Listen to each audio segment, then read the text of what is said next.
Good evening, everyone, and welcome to tonight's webinar on cybersecurity awareness. My name is Cheryl Neve, and I'm the Education Program Manager with the OAO.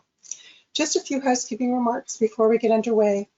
In order to verify your full attendance at tonight's session, the time that you log in and out will be used to track your continuing education credit. Your CE certificate will be emailed to the address you provided when you registered for the session, and OAO will submit your CE credits to ARBO using the OE tracker number you provided. A speaker and course evaluation will be emailed to you at the end of the session. We would appreciate you sharing your thoughts on the quality of tonight's presentation with the speakers and our team. We have many optometrists participating on this webinar. In order for everyone to enjoy the session, you have all been muted to avoid background noise. If you would like to ask a question, please type it into the question box on the right-hand side of your screen. At the end of the webinar, the speaker will answer as many questions as possible in the amount of time remaining. Our speaker tonight is Ian Evans.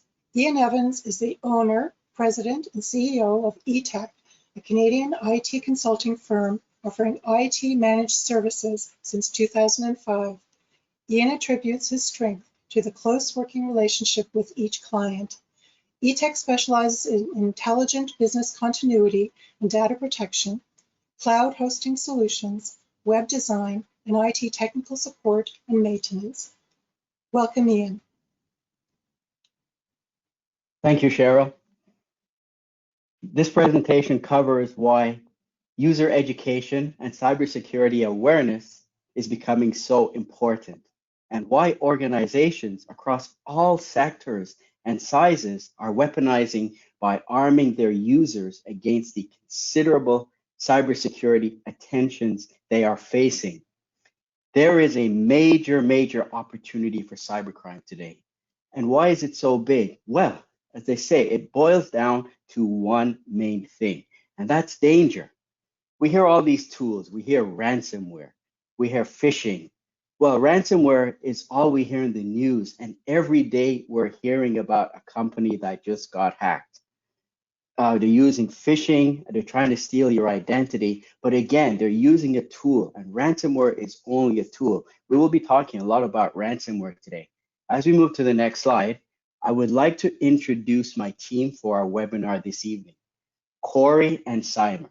Corey Evans is a business development associate, and Corey will be presenting today. And Simon Principio, Simon is a cybersecurity analyst, and Simon is on the call as a technical resource, and she will also be presenting. As we move to the agenda, I'd like first to look at the cybersecurity issues surrounding your users, and in particular, those facing small business and many not-for-profits today. A little background on cybersecurity best practices, then we will learn about social engineering attacks and deep dive into identifying phishing emails. And finally, a little on how easy we've made security awareness training to use. Who is eTech? Well, as Cheryl said, eTech is a turnkey managed services provider, and we have partnered with OAO since 2014. Some of the services that we provide are system support and IT consulting, cybersecurity audits, network and security assessments, cybersecurity awareness training and webinars. We spend a lot of time on data protection services, intelligent business continuity, and disaster recovery services. We are also website experts from web hosting, web design and development, and of course, website security. We also provide IMIS consulting, IMIS hosting, and IMIS maintenance. IMIS is the #1 platform in the world for member engagement solutions. This is actually the site where optometrists renew their dues and update their profiles. The cybersecurity issues. So it's not by accident that cybersecurity awareness training is becoming so prevalent right now, and that users are finding themselves on the front line of protecting themselves and their employers. Email phishing remains a top security threat. Now more than ever, they're even harder to spot, with thieves using information from social media, your Facebook, your LinkedIn, your Twitter, to personalize their attacks against your customers and your business. What they say, a disaster can strike at any time to any business. And just because you have a simple backup plan, it does not mean your data is safe, let alone easy accessible in the case of a technical or a natural disaster, i.e. COVID. The consequences of a disaster on a underprotected company can mean unwanted expenses, loss of revenue, loss of business, and even embarrassment for your business. Even if you can preserve the data, it is important to recover systems quickly to avoid downtime. As we move to the next slide, we're going to talk about our first poll of the evening. Yeah, so let's take a quick pause to poll the group. With all the everything that you already know about cybersecurity issues, you may have heard terms such as phishing, ransomware, data breaches, or even getting hacked in the news. How concerned are you about cybersecurity? So the options are A, not concerned, B, a little concerned, and C, very concerned. We'll just take a few seconds to give you time to put in your answers.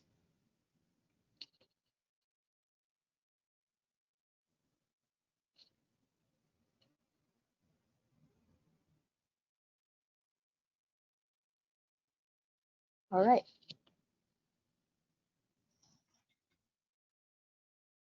Thanks, Eimer. Yeah, that makes sense. You know, everyone should have some concern when it comes to cybersecurity because we're seeing so many hack attempts related to COVID.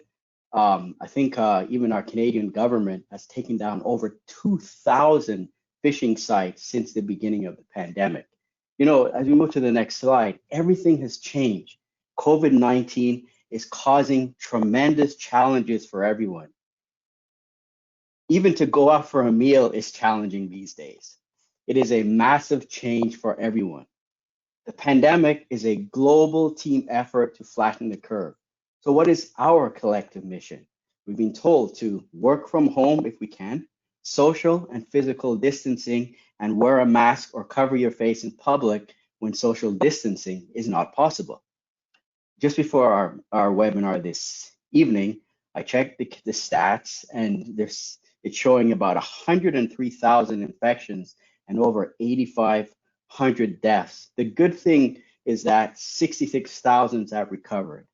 Canada has definitely flattened the curve.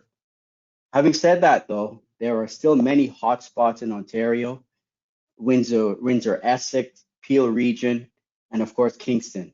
The thing is, though, with this pandemic, it creates a tremendous opportunity for hackers.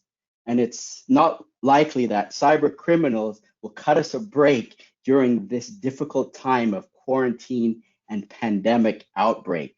Also, many people were laid off as a result of COVID. So many cyber criminals who do this or breach and ransom as a side job are now forced to ransomware as a service full-time. They probably got laid off, as I said, from their job, leaving them with more time and motivation to make up their income elsewhere. Hackers have to support their family too. This is a prime circumstance for increased cyber attacks. Cybercrime is a rising criminal industry. As they say, it's very lucrative, it's very safe for the criminal, and in most cases, guilt-free. With certain crimes, you have to be a certain type of person. Obviously, if you're going to go into a bank and hold up a bank, and you have to have a certain type of criminal mind to do that. But in cybercrime, as I say, anyone can do it. It's relatively easy to do. You can literally go on a website and learn how to create ransomware as a service. And these sites are not only on the regular web, but also, yes, they're found on the dark web. And we see sometimes hackers, they do get caught. And many times when a hacker gets caught, they're hired by that company to learn how they were able to infiltrate their systems. And if hackers get caught, they may say things like, this is just our fee for providing a cybersecurity service for detection and recovery. Cybercrime today is now the most lucrative criminal activity in the world. It actually passed illegal drug crimes in 2014. As we move to the next slide, what it shows here is that business are at an increased risk. Your data protection is costing you time if you do not have the right protection. What we see here is that it's called the perfect data storm, which is a combination of three big factors. Customer expectation is rising. With that comes the risk of losing data. Time is not just about you, it's your employees' time and also your company time. Downtime, everyone is down. So this is everyone's time. As we move to the next slide, what we see here is the three most important laws of cybersecurity. And every time I do my presentation on cybersecurity, I hope that people in the audience will remember this slide. And what it says here is that if you have data, you have cyber risk. Sometimes people will come to me, I run a small business. Ian, why do I need to worry about my data? Who's interested in our data? We're just a small business and a small practice. Well, hackers will find it. And if you have a vulnerability, it will be exploited. And as we see, humans are far more vulnerable than technology. So now with the World Health Organization, the coronavirus, and all the pandemic, the WHO has reportedly seen attempted cyber attacks quadruple since the onset of the COVID-19 crisis. There have been so many attacks. Even in the US, the Department of Health and Human Services has fended off an attack a few weeks ago. The FBI was involved and they issued many alerts related to the pandemic. Hackers without conscience demand ransom from dozens of hospitals and labs working on a vaccine for the coronavirus. Yeah, that's it. Seriously, right at the beginning of the pandemic, in early March, a UK-based medical facility, they're called Hammersmith Medicines Research, you may have heard of this, they were hit. They were set up to carry clinical trials for new medicines. The hackers used encryption to lock down thousands of the company's patient records and publish them on the dark web. The bad actors were able to get away with almost $1 million. These recent ransomware attacks on Hammersmith and other labs further demonstrates that there is no action too low for cyber criminals. So please be careful. You may have received an email or text recently from CDC or WHO. Cyber criminals are sending fake CDC or WHO phishing and selling counterfeit products, treatments, and tests. There are even fake Canadian COVID-19 tracing apps with ransomware discovered. So later in our presentation, Corey is going to take a deep dive into some of these new exploits bad actors are using to steal your personal information. Cyber attacks are constantly making headlines. So since the start of the pandemic, there have been a massive increase in cyber attacks in our country. Even scams related to, of course, the Canadian Emergency Relief Benefit CERB and CEWS, the Canadian Emergency Relief Subsidy. Canada has taken, as I said, over 2,500 COVID-19 themed fraudulent sites or email addresses aimed at Canadians.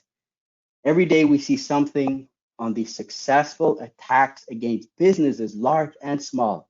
Some major attacks over the last couple of years, as we see here, even MGM hotels out in Vegas. MGM, they just a few months ago, it was announced that they were the victim of a ransomware attack. 10.6 million users who stayed at the MGM resorts hotels, credentials were published on the dark web. Besides details of regular tourists, personal details, including leaked files, and also personal and contact details of celebrities and tech CEO, government officials, and employees of some of the world's largest tech companies. As everyone has been forced to work from home, we still need to continue our business operations. Zoom became the most popular video conferencing app. Even if you're not on a Zoom, we still call it Zoom, whereby there was a breach where 500,000 Zoom accounts are now up for grabs on hacker forums hosted on the dark web. Some are going for less than a US cent a piece, while some credentials were just given away for free. The Zoom hack led to a host of Zoom bombing attacks. Even Facebook, September of last year, 420 million compromised accounts. And this happened in September. Several unprotected databases were found to contain the phone numbers of around 20% of all Facebook users. Yeah, that's 20%. Wow. If we scroll down the list, Desjardins, a lot of financial institutions, as you'll see, Desjardins Group, 4.2 million, and this was in June of 2019. An employee of the Canadian financial firm leaked customer information outside the organization, name, address, birth date, social insurance numbers, and transactional habits. Wow. Even Toyota, a lot of car manufacturers have been breached recently. Toyota, 3.1 million. And this was just last year, April, a security breach of Toyota subsidiaries. Its systems may have been have leaked personal information and also related to Lexus as well. Capital One, that was 100 million. This was a former Amazon employee responsible for the hack. This happened August of 2019, where over 100 million people in the US and 6 million in Canada were exposed. What was exposed? Your social insurance number, your credit score, your personal and financial information, your date of birth, and full names. And also, there's a hotel chain which we're all very much familiar with, which is the Marriott hotels. This was 383 million accounts. So November of 2018, they got hit. And again, they just announced a few months ago, just 16 months apart, they were breached again, whereby 2 of their employees were the victim of a phishing attack and disclosed passwords. So this company has been breached twice in just 16 months. The chain said it immediately began notifying some of their 5.2 million guests who stayed at its hotels in several countries, including Canada and the US. As you scroll through the list, there's many companies that we're familiar with, from Microsoft to Instagram to Twitter to LinkedIn. All these companies have been breached and your information is on the dark web. As we move to the next slide, there are many companies that have been breached, including many Canadian companies. We're all familiar with York University. Well, York U called it a serious data breach. So just recently, we're talking about May of just a few months ago, York University fell victim to what appears to be a ransomware attack. This impacted over 6,000 of their computers and devices were affected by the attack. York, even though they say no sensitive information was reportedly stolen, the systems they impacted, including their mission critical email systems, their virtual private network for their HR and finance departments, and also Zoom and student access to the internet. So if you are a York alumni or current student at York, I suggest you change your password for your accounts right away because they may be on the dark web. I mentioned Toyota, I mentioned Lexus. Just earlier this month, Honda suffered a cyber attack that impacted operations around the world. Honda had to temporarily shut down its production facilities, customer service, and financial services operations. Cybersecurity experts believe it was a ransomware attack. This breach is still under investigation, but so far there is no current evidence of loss of personal identifiable information, PII. Just a few weeks ago, we learned about CPA, the Chartered Professional Accountants of Canada. They say they were victim of a cyber attack on its website and affected the personal information of more than 329,000 members and stakeholders. Wow. CPA National says the information included your name, your address, your emails, your employer names, but that passwords and credit card numbers were protected by secure encryption. They also warn the data could be used for email phishing scams and encourages those affected to, of course, remain vigilant. But if you are a member of CPA, go in and change your password right away. And I know there are lots of finance people in the webinar today. So yes, please go in, make sure that you change your password if you have an account at CPA. So there's just so many companies on the list here. OAO, Provincial Association, there's national associations. The hackers are targeting provincial associations.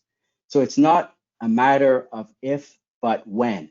Data protection makes sure your business keeps moving, regardless of a virus, ransomware, a pandemic, even a server crash. This is a conversation we have to have with all our staff. 91% of cyber attacks start with a phishing email. What are the real chances of a breach today? Special Counsel Robert Mueller, he's a former FBI director. Many of you may be familiar with his name. He also investigated Donald Trump for his involvement with Russia in the 2016 US election. And what he's saying here is that every company will eventually get hacked. And quote, I am convinced that there are only two types of companies, those that have been hacked and those that will be. Furthermore, he says, and even they are converging into one category, companies that have been hacked and will be hacked again. What I'd like to do is introduce Corey Evans, and he will be talking about the dark web. Thank you, Ian. Hi, guys. Yeah, those breaches are really scary and they're really eye-opening. So we've talked a little bit about the dark web, but how does your data actually get there? So there are a multitude of ways that cyber criminals can steal your data, and these four are the main ones and most common ones that people are using.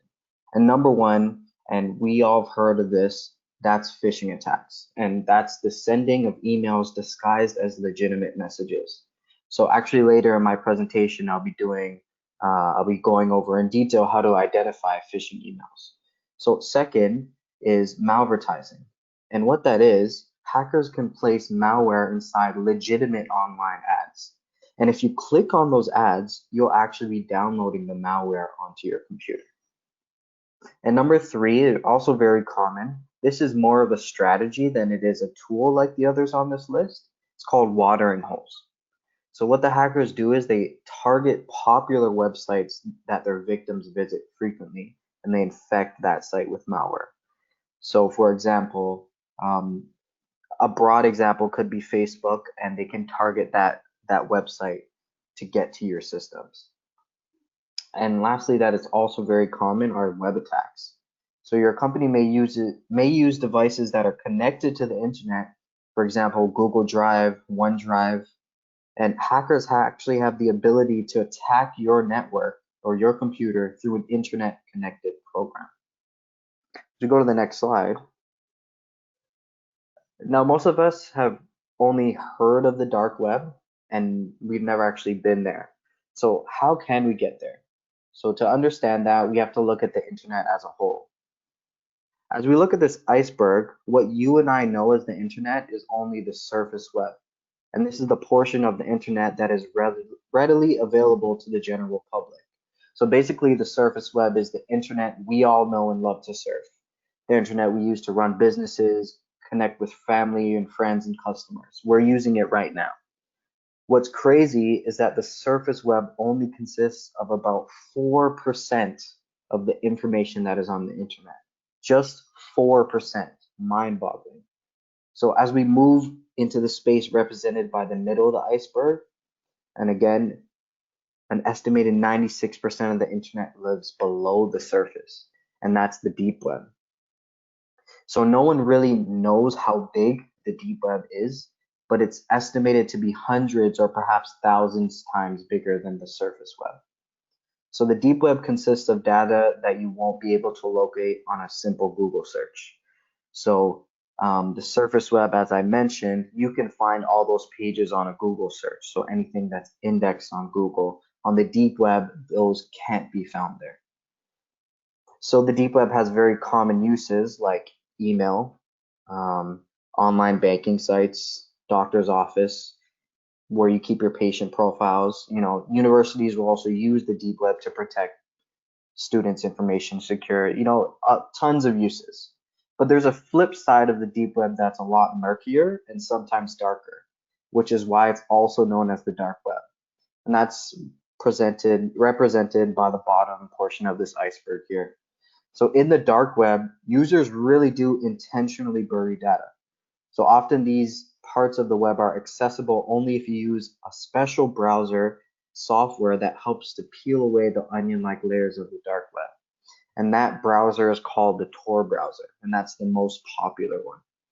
So the Tor browser, incidentally enough, it was actually developed by the US Department of Defense. So the dark web isn't all just illicit deals and seedy undertakings. It's used for an array of purposes. For example, journalists will use the dark web to help protect the anonymity of their sources, and the government may also use it in whistleblower situations.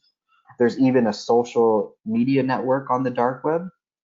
But unfortunately, the dark web carries a notorious reputation as the haven of criminals, terrorists, nefarious sites, and everything in between, which is actually true because the Tor browser that you use, that makes you anonymous on the dark web. So it's a huge marketplace for stolen data, personal information. So after a data breach or hacking incident, personal information is often bought and sold on the dark web by identity thieves looking to make money off your good name. To go to the next slide. Just to show you how legitimate the sites are on the dark web, we've actually taken a screenshot to share with you.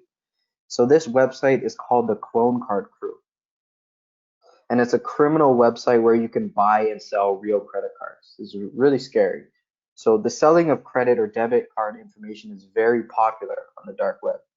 And this site specifically, it'll sell information from $5 Canadian to 110. So it's really cheap. So this is a full package purchase for the fraudsters, including the stolen name, SIN numbers, birth date, account numbers, really anything you need to use that card effectively. And sites like this will even discreetly mail you the card so your neighbors have no idea what you're up to. And you can even leave reviews on the dark web for sites like these, similarly to how someone would leave your company a Google review. It's very scary stuff. So go to the next slide. I'll just hand it back over to Ian. Thank you, Corey. For one of the business social networking accounts like LinkedIn, I know they suffered a major data breach in 2013, where every single account on LinkedIn, most of the attendees on the call today will have a LinkedIn account. All their credentials were found on the dark web. So yeah, that area of the internet is very scary. So as we move over here, cybersecurity best practices. So as we talk about statistics, the threat is real. Ransomware remains a massive threat to all business of all sizes. Around 93% of phishing is also associated with ransomware. The two most prevalent forms of attack and infection today. Hackers use a range of techniques to compromise users, from intelligence gathering on social networks, impersonating a client, phone phishing with follow-up emails, email address spoofing. The social engineering attack list goes on. What they do, they are literally trying to stalk their prey. And over 90% of successful data breaches last year were via end user hacking, such as phishing. I saw a stat recently on CP24 in Toronto, and they said that 33% have lost at least 500 in online scams. So 33%, a third of the people on the call have been a victim of an online scam. And when we look at the number of emails sent per day, for 2020, you're looking at about 306 billion emails sent per day. That's daily. And by 2023, in a day, almost 350 emails will be sent daily. And what is staggering about this is that more than half, 53% of emails will contain some sort of malware, virus, or spyware. As we move over to the next slide, what are some of the top 5 reasons for data breach today?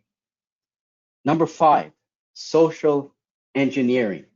And this is definitely on the rise. And in the context of information security, what is social engineering? Well, it refers to psychological manipulation of people into performing actions or divulging confidential information. There's some other vulnerabilities related to web applications, server software vulnerability, system misconfigurations due to bugs, poor coding, for example. But number one, and we're going to spend some time on number one, which is weak credentials. And we cannot emphasize enough, weak credentials are the leading cause for cyber theft today. And if we see passwords even today, sometimes we'll go to one of our clients and the password is on a sticky note on the keyboard or the monitor. Don't use passwords like password 123, let me in, 12345. These passwords should never be used, or some of the passwords on this list. If you're using passwords that are on this list, there's no point in having a password because tools will guess these right away. So if it's your favorite sport, baseball is going to be back and basketball, don't use those common passwords for your mission critical accounts, your personal, your email, or your social media. We do recommend when it comes to passwords to have a unique password for every account. So make sure it's unique. Keep passwords tough to guess. And this is important that even your family members cannot figure out what your password is. It's important to also change your password. If you've been using the same password for over a year, you definitely have been using that password for too long. And we also recommend to use a password manager app to help create and secure passwords. And finally, use and enable two-factor authentication. This is an extra level of password security whereby a code is sent to another device, usually your phone, before you can log into your accounts. In terms of password security, how are passwords cracked? There are many ways passwords are stolen, cracked, from just searching, manual guessing. That's why it's important to have a unique and a strong, complex password. Even, in your practice, as you're logging in, someone can lean over and watch as you're typing in your password. So that's even shoulder surfing. So yeah, these are some of the basic ones. However, there are more advanced techniques like key logging. Key logging is where you go to a website and you download a malicious code to your computer or you install a third-party app. And from there, you may have also inadvertently installed a tool that is recording your keystrokes. So when you go to your banking site, when you log into your social media, when you log into your email, the hacker is tracking and stealing that information as you type. And of course, social engineering. So this is why we recommend strong password policy and two-factor authentication. We talk a lot about ransomware. What is ransomware? Well, ransomware is a specific type of malware that gains control of your system and blocks access to your files. It can infect your computer from an email attachment through a bad website, or it could be an email. Upon infection, a ransom note pops up offering to restore your system back to normal in exchange for compensation, Bitcoin, cyber currency. So first, if you do get hit with ransomware, we always recommend to never, ever pay the ransom because, if you do, the hackers know that you've paid it once, so there's a good chance that they're going to come back and go after you again. And the other thing too is, even if you do pay the ransom, there is no guarantee that you will get all your files back. In terms of an example of what ransomware looks like, well, this is an example from 2017. Some of you may be familiar with the WannaCry ransomware attack. This at the time was the largest ransomware attack where over 150 countries and over 200,000 organizations were impacted. And it was found by an exploit in an older Windows operating system. So at the time, this was Windows 2003. Even though it's end of life, a lot of companies just 3 years ago were still using old operating systems. And the thing is, if you're going to still use like Windows 7, Windows 8, or Windows 2003 in your practice, it's critical that you get off those systems because Microsoft does not support those systems anymore. That means that if there's any security updates, your system will not be updated. So all you're doing is leaving your door open, just like the door to your practice. And as we said, 91% of cyber attacks start with a phishing email. So how can we protect your business from cyber attacks? So if you're working from home or your practice and you have to connect remotely, always make sure you're connecting via VPN. Yes, you can use LogMeIn or third-party tools to connect to your machine, but make sure that you have VPN connection first. Make sure, again, multi-factor authentication. Protect the management interfaces of your critical operation systems. Enable monitoring, so monitor network intrusion. And again, also make sure that you're on modern software and your systems are always updated and have a proper incident management processes, disaster recovery plan. As we move over to the next slide, I'm going to hand the presentation back to Seimer so she can go through poll number 2. Great, thank you, Ian. So let's take another pause to poll the group. We just learned about different types of cyber attacks, the reasons that data breaches occur, and how to protect your business from attacks. We know that the #1 cause for data breaches through phishing email, where an employee can click on a link, they might open an attachment or enter their credentials. So what percentage of cyber attacks start with a phishing email? Is it 79%, 91, or 88? We talked about this a bit in the last few slides. So we'll give you a few seconds to punch in your answer.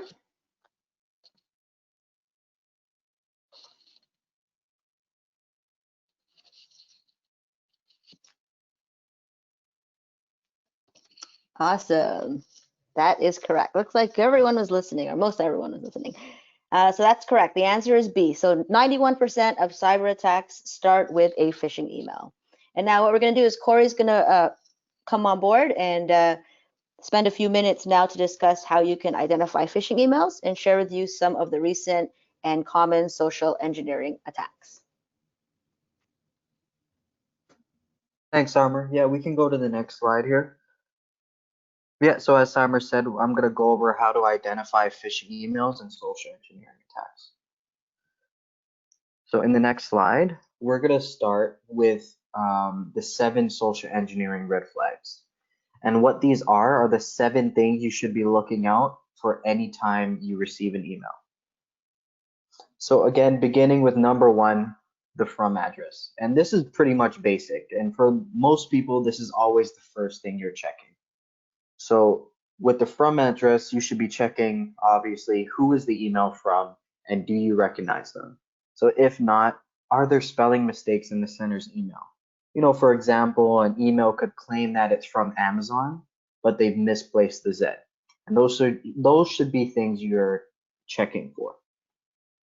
Moving on to #2, this is the to address. Now we actually find that a lot of people miss this step. So check if the email was sent directly to you, or check if you were CC'd or BCC'd with a bunch of other people. You know, a lot of times hacker will send blasts to thousands of people at a time, and they use CC or BCC to do that. So if you were CC'd, check if you know the other people you were CC'd with. You know, do you recognize their emails, or are they strange email addresses? Number 3 is the date and time. And this one is quite simple. Check if you received the email at an unusual date or time. For example, 3 a.m. on a Saturday is an unusual time to be getting marketing emails and business emails. You wouldn't send out business or marketing emails at that time, so you shouldn't expect to receive them. Number 4 is the subject line. And much like the from address, this might be one of the first few things you check first. So in terms of what you should be looking for, is there a sense of urgency?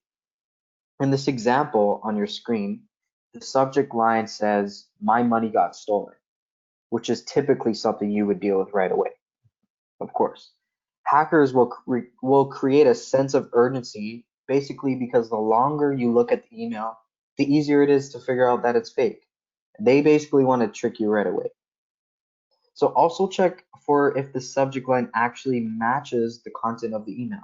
Hackers will use the subject line as a clickbait in order to get you to open email. Now, way they do that is they'll fake the subject line by making it look like a reply to an email that you may have never sent. Moving on is number 5, and we'll actually cover this a lot. This is the hyperlinks.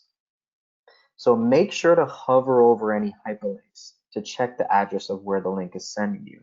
What I mean by hover over is with your mouse, instead of clicking on that link, you just put your mouse and the arrow over that link.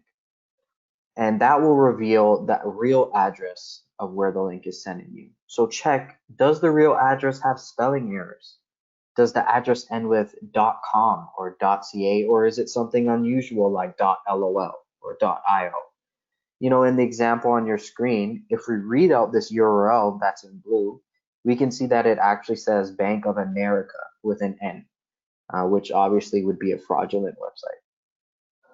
So moving on to number 6, what is the content of the email? Again, check if there are any spelling mistakes in the message. It basically boils down to this. Every business has a brand, and before sending any emails out to your clients or partners, businesses will apply their brand to their emails. And that includes no spelling mistakes. You should have no reason to expect other businesses to be sending you emails with mistakes. And finally, and this is perhaps the most important, attachments. It's important to never open attachments from emails that seem fishy or emails that you weren't expecting an attachment from. Why? Ian mentioned this earlier, 93% of phishing emails involve ransomware. And the ransomware will and can come in the form of the attachment. So go to the next slide. Now we're going to start looking at major Canadian phishing scams. We're going to start with COVID-19 phishing scams that we're seeing day to day. And we're going to cover a lot of different kinds. This one in particular shows a phishing website. So it didn't take long for criminals to take advantage of Prime Minister Trudeau's announcement that Canada has approved a COVID-19 tracing app to go into action. So just after the Prime Minister announced that Canada has approved the new app, fake websites were created quickly that advertised the so-called official Android app. And this is an example right here. So when a user clicks on this link on this fake website, it contains Android ransomware that encrypts files on the victim's smartphone.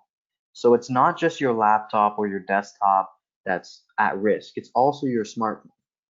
Then they are told to email the attacker to discuss recovery. And that's a form of ransomware where you'll be sending them cryptocurrency, whether it's Bitcoin or any other of the millions out there. In the next example, this is a great phishing email scam attempt imitating the WHO. So as long as the pandemic exists, cyber criminals can take advantage of changing statistics and new data that could be useful to the public. And they're actually going to be using the trusted organizations like the WHO, the CDC, the CRA, etc. to do these things. So this example, although you can't see it very much, this example is a donation scam where the cyber criminal is asking for donations in the form of Bitcoin. And then it gives you the address to their Bitcoin wallet. Of course, this is highly unusual for any company to do. Receiving donations in an untraceable and anonymous form of currency, you shouldn't be doing that as a business. In the next example, just as I mentioned before, this is an email imitating the CDC. So again, hackers like to play on the curiosity of humans. So it's hard to see the full email, but I've highlighted what's important. The hacker is offering an updated list of new cases around your city. And of course, we want to know who in our area has COVID-19. But also the hyperlink that you can see in blue, that's written out. And what I mean by that is by looking at this, it looks pretty secure. So cdc.gov, it could be their proper website. And the hackers did a really good job here by typing out that URL. The key here is that you have to hover over this link. And again, when you hover over without clicking, you'll see the real address it's taking you to, and that 100% is going to be fake. In the next example, we're going to look at text message scams. So this is a popular text message scam that's circulating right now. And these scams are becoming more and more prevalent. I receive one probably every week. So it's important to consider the social engineering red flags when you receive a text message like this one. So for example, do you recognize the cell number? Is this relevant content to you? And of course, never click on the link if you're unsure. If you do believe that the text message is real, for example, I get messages like this from my phone provider. Check out more information online before clicking any link in that message, because if you do, you'll be downloading that spyware, that malware onto your smartphone. In the next example, we're going to go back to website scams. And this one is imitating the CRA. And as we all know, the CRA is offering financial support during the COVID-19 crisis. So this is designed to trick you into divulging your personal information to the hackers. And once they've stolen your information, then they're going to steal your financial support for themselves. Very scary stuff. So basically, the CRA is often being impersonated, whether it's a telephone call scam, email scam, or text message scams. It happens all the time. But they've made a statement saying that they'll never call you or text you requesting personal information. So anytime you receive that, you can be sure that it's fake. In the next example, this is an example of how hackers are imitating you and your colleagues in your own business. So this is an imitation of the IT director claiming that there's a new IT policy and that all staff will have to sign. Hackers will always imitate the trusted source in your company, the managers, the directors, the CEOs. In this example, even though the signature is blacked out, it's really well done because of the fact that the user used the company's branding, down to even the confidentiality agreement at the bottom. It's even possible that this came directly from the user's email, and surely the hacker got the password to that email on the dark web. The next example, with a lot of businesses switching to remote working conditions, video call programs like Skype, Join Me, GoToMeeting, GoToWebinar, and Zoom, which Ian mentioned earlier, they're all getting imitated and attacked constantly. So in this example, this is a Skype email that says you have 13 pending notifications, but once you've clicked on that link, it will prompt you to sign in. And once you've signed in and you've given your credentials, you've given them access to your account.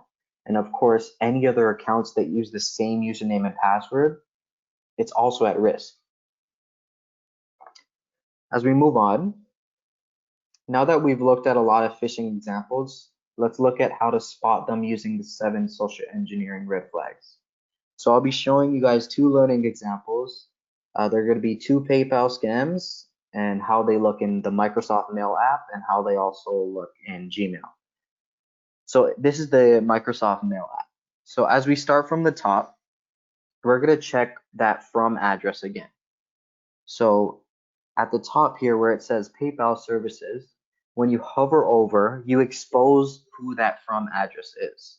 And again, when I mean hover over, You're not clicking, you're just moving your mouse on top of it. And when you check that email address, you're going to see it's not a real email. Even though the from address says PayPal services, the email address is going to have spelling mistakes and the such. A little bit further down, you can see there's an attachment. And again, never open attachments you're not expecting, because that's going to contain the ransomware or the spyware or the malware. As we go further down, we can start to see spelling mistakes in the message. And even though phishing emails are getting smarter nowadays without the spelling mistakes, you can still see them. You can still see phishing emails with them. So it's still important to check for those. So you can see it has spelling mistakes where it says automated, it says approved there. And as we go a little bit further down, again, hovering over this link instead of clicking, you're going to expose that real URL. And at the bottom, depending on your browser, depending on the system you use, the computer you use, it'll show either the URL at the bottom, as you can see I'm hovering over here, or it'll show it next to your mouse. And that will show you the real fake address. In the next example, this is how it will look in Gmail. So again, we're going to start from the top. We're going to look at the from address. So even though it says PayPal refund services, you can tell this is from paymentreceived.me. Now that's obviously not PayPal. And as we go a little bit further down, Gmail will actually tell you who it's signed by. And again, that's not PayPal. As we go a little bit down, again, we're checking for those spelling mistakes. Purchase refund is spelled incorrectly. Monies received is spelled incorrectly. And when we hover over the get details, as I mentioned before, it'll show you where that link is actually sending you. So we're going to quickly recap, the 5 ways to tell if an email is phishing.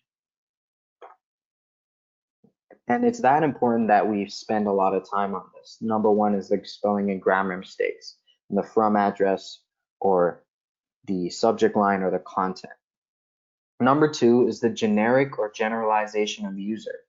And what that means is, businesses will try to be personable with you. They're going to use your name when they send you marketing blasts or business emails. But hackers, a lot of the times, they're sending blasts to thousands of people at a time.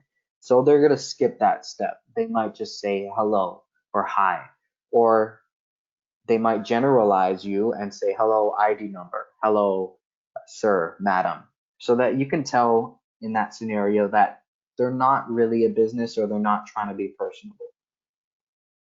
Number 3, the links inside of the email go to suspicious URLs or try to hide the suspicious URLs. So what I mean by hiding the URLs, in my first example where it said Bank of America, even though that was misspelt, they could have spelt that correctly. And when you hovered over that email, you could have seen the real address. So number 4, the sender's email seems suspicious. So again, check for that from address. And number 5, always important, never open email attachments from emails you're not expecting an attachment for. Let's go to the next slide. I'm just going to hand it back over to Ian. Thank you very much, Corey. There's some good stuff there. Thank you for all those tips. Because given that, that background, what is the best practice for minimizing today's threats? Cybersecurity is about the 3 pillars of people, process, and technology, and they all have to work optimally together. If one link is weak, the other links will not be successful. In terms of the processes, for people, we're talking about staff training, awareness, professional skills, and your qualifications and your cybersecurity awareness training. For your processes, all companies must make sure that they have a proper disaster recovery plan, and it has to be well documented. They're talking about the pandemic is going to pick up again. They're calling that a second wave as it starts to get colder again. We may have to shift to working from home again as we try to open up in our province. So make sure we have our documentation in place so we can implement our processes if it is announced that we have to do this. So disaster recovery plans, how do we advise our customers, the changes in our business, our suppliers, our clients, and our staff? So be ready, because this will be happening. And of course, the technology that we use, our data protection, right down to your endpoint protection and your antivirus, your business continuity, disaster recovery services, and dark web monitoring. This is critical in the event that your credentials do end up on the dark web. You can be alerted immediately. So as we move to the next slide, as we focus on the end user, it is now an IT security necessity. No longer is cybersecurity awareness training a nice to have. The great thing is that user education through security awareness training is well proven, and it's a universal best practice. And this should be mandatory for any business, just like your HR policy or your WMIS training for hazardous materials or your occupational health training. So as we know, we've been saying it the entire presentation, people are the weakest link in the security chain, and employee education is proven to reduce the risk. And I'm going to go to the next slide, and Seimer will talk about poll number 3. Thank you. Thanks, Ian. So let's take one last pause to do a quick poll before we go on to the next section. We see how important that cybersecurity awareness training is. So we just want to know, how often for you is security awareness training provided in your practice? This can include webinars such as the one you're on now, online learning, or even phishing simulations. So are you provided with training on a monthly basis, quarterly, annually or less, or never?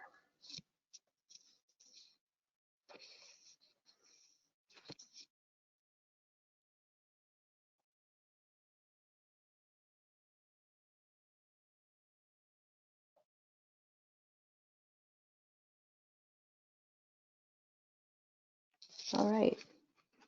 Okay, so we see that about half of the group is not trained ever, or less than annually. So just going on to the next slide. Thank you for that, guys. With all the supporting knowledge that we've provided, there is a very strong business case for cybersecurity awareness training. We're offering you a complete cybersecurity awareness training solution that consists of a training course, library, an integrated learning management system, a fully tailorable phishing simulator. Training courses will include topics such as phishing, safe web browsing, and malware. These interactive training modules outline topics such as how to distinguish a phishing email from a normal communication, when and how to report phishing attacks, best practices for safe web browsing, and also details the dangers that malware poses to you and your organization, as well as preventative actions. The phishing simulations would be sent out monthly to keep everyone alert and to train you on how to spot the warnings of a malicious email. It's also a good way to measure how vulnerable your company is to a phishing attack. For the OAO members, we're offering a promotion today. The CSAT training program, which includes the presentations, the monthly phishing simulations, and the online training, costs of $750 plus $35 per user. So today we're waiving the $750 fee entirely. So the only fee you'd be covering is the $35 per user for all of these features. So if you are interested, definitely reach out to us after the webinar, or if you want to learn more about it, let us know and we're happy to help you with that. And to close out our webinar, we want to summarize real quick the tips to keep cyber criminals out and to keep your systems and data safe during these uncertain times. So real quick, the 10 tips. The first one is to get the facts. So stay away from the rumor mill and use the information from reliable sources to make your business decisions. The second tip is to think twice before clicking your link. So make sure that you and your staff are on the lookout for suspicious links that can lead to ransomware. The third tip is to be suspicious of unexpected attachments. So make sure that you only open attachments from proven, trusted, reliable sources, no matter how official or how real the attachments might look to you. The fourth tip is to automate compliance. Have one less thing to worry about by having a web portal that tracks everything. The fifth tip, very important, is to protect the passwords. So encourage safe password practices like using a password manager and not writing the password down on a sticky note. The sixth tip is to beware of strange networks. So make sure everyone's aware of the dangers of logging in from insecure public and home Wi-Fi networks and to use them safely. So as an example, with public Wi-Fi, if you're at an airport or if you're at a coffee shop that has the free Wi-Fi, make sure that you're not doing anything that has like your confidential information as an example. So no banking, because the network might not be secure. And if you have a home Wi-Fi network set up, make sure that you have it password protected. And if you're using the default password that the router came with, we recommend that you definitely change that. The seventh tip, and we emphasize this a lot today, is to use two-factor authentication. Again, it's another extra layer of security that keeps your passwords and your data secure.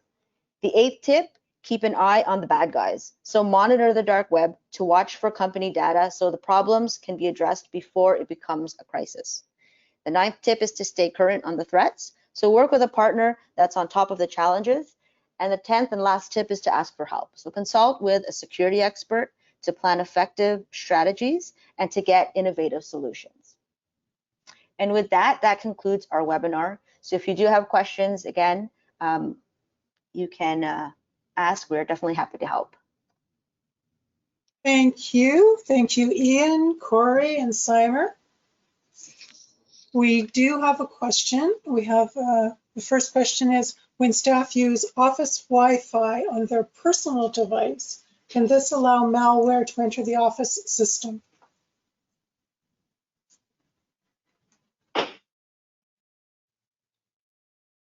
Ian, Corey, I'm not sure who wants to answer actually, that.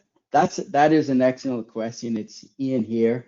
Can you repeat it again? When staff use their personal device? They're using the office Wi-Fi, but they're using their personal device. Can this allow malware to enter the office system? It's one of those yes and no answers, because it's really important. And we didn't even really talk about your iPhone or your Android phone, because it's critical to make sure that your personal device security updates are current. You know, like with your iPhone, your Android, I see updates on my phone almost every day. So you want to make sure those updates are turned on to remove any vulnerabilities on your personal device. And what Simer said, if you have an office network, you want to make sure that you're securing that network with strong password to log into your network. The password should not be password or things like that. So if you secure your personal device, you secure your business network or your home network, then of course, by all means, you can connect to that network with your personal equipment. There's another question too that we get a lot of questions every time we do a presentation, and that's around passwords. And we've talked a lot about unique passwords, two-factor authentication, but we also know that we have so many passwords to remember, right? So, you know, the average user has about 25 passwords to remember from each social media account, your Twitter, your LinkedIn, your Facebook, your Instagram, your banking accounts, if you bank with 3 or 4 financial institutions, of course, your Office 365 or your Gmail. So, Simer, I'm going to ask you, do you have any tips on what other tools that you would recommend using for that? Because it's almost impossible, but we're saying you should have unique passwords that are also strong. Yeah, definitely. You may hear of a password manager that you can use that actually stores all of your login and passwords that are used on the website or on the internet. So what those tools are, there's a lot out there, but it's basically like an encrypted digital vault that stores all your logins. So you have to remember the master password. And then through that, once you enter the master password, you'll have access to all of the logins for all of the different accounts that you have access to. My recommendation is to definitely do a lot of research on the internet in terms of which ones are the best ones to use. They all have different features. The one feature you want to make sure that it has and that you use is two-factor authentication. So again, you have the master password, but to have that extra layer of protection, make sure that you enforce or enable the two-factor authentication. In there, what the tool will do is it stores the passwords. It makes sure that all of your passwords are unique. And when you're setting up accounts, it will actually suggest or generate strong passwords that you should be using. And then the benefit too is like it'll autofill the form. So if you're on like Facebook and you go back in there, if you're logged into your password manager, then it will automatically fill in your login, your username and password, right? So some of the ones that that you hear out there, the popular ones like 1Password, LastPass, Keeper, Dashlane. Again, do some research. Some are free, some have some small fees. They're not too expensive, but definitely do some research to see what suits you best. Okay, thank you. We have another question here. Can PDF files sent in emails be used to attack your system? Yeah, the answer is yes. Okay. Yeah, the answer is yes. Any attachments, PDFs, Excel files, text files, they can have macros, they can have coding in them, and they can definitely infect computers. It's any type of attachment, even HTMLs that you'll see. Wow. Yeah, so it's Ian here, always. That's why Corey, he's drilled it down to what to look for, and most attachments, you always have to, don't just blindly click on attachments, right? So always know who the source is and hover over the attachment before you open it, understand who is sending you the attachment. And also, it's also important because we can still click on attachment. So that's why we say it's very important to have strong endpoint protection running on your machine. In the event that you do click on that attachment, then your antivirus software will catch it immediately. Great. Well, Yeah, that's all the another question. questions. Did you, Okay. sorry, go ahead. Yeah, I just had one more that Sure. I'm just going to ask Corey. I've seen this question quite a bit. If you're not using, and I'm going to ask Corey to answer, if you're not using a password manager, do you have any tips that someone can use to generate a password? Because again, it's hard to remember so many unique passwords for so many accounts. Yeah, so a good tip, obviously you never want to use, you know, your best friend's name or your daughter's name or anything like that. But you have a favorite movie or you have a favorite book, and I'm sure you recognize a line in that movie or book. So for example, you could say, Romeo, Romeo, where art thou, Romeo? Instead of using that passphrase or that whole phrase, take the first letter of each word in that sentence, and that'll help you create stronger passwords, you know, and longer passwords. Good suggestion. Okay, good. Thank you. Yeah, and then also add either at the end of that, add some symbols, uppercase, lowercase, just to make it a little bit more complex. And then you're good. You know, minimum 8 characters, and you know, with some trickiness in that password, and then you should be good. And yeah, just some good password management best practices. I do just Great. want to add that, you know, when it comes to passwords, you can use this analogy a lot. You know, it's not about outrunning the bear, it's outrunning your friend who's running with you. You know, you have to have a stronger password policy than the person next to you, because that'll protect you in the event that someone is looking for someone, or a hacker is looking for someone to hack. And we have one more question that's come in, and this will be our last question because I'm aware of the time. What are some examples of good antivirus software you would recommend? There's quite a few, right? There's one that we recommend. It's called WebRoot, and you can look WEBROOT,